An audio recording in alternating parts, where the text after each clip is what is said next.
اور ہر ایک شخص کے لیے ایک سمت مقرر ہے جدھر وہ عبادت کے وقت منہ کیا کرتا ہے۔ تو تم نیکیوں میں سبقت حاصل کرو، تم جہاں ہوگے اللہ تم سب کو جمع کرے گا، بے شک اللہ ہر چیز پر قادر ہے۔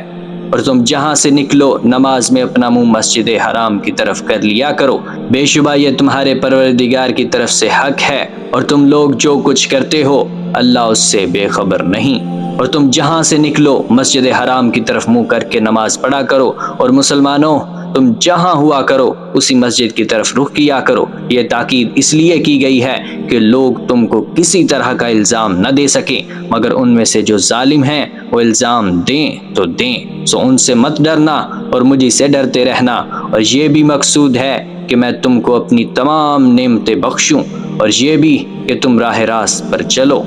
جس طرح من جملہ اور نعمتوں کے ہم نے تمہیں میں سے ایک رسول بھیجے ہیں جو تم کو ہماری آیتیں پڑھ پڑھ کے سناتے اور تمہیں پاک بناتے اور کتاب یعنی قرآن اور دانائی سکھاتے ہیں اور ایسی باتیں بتاتے ہیں جو تم پہلے نہیں جانتے تھے۔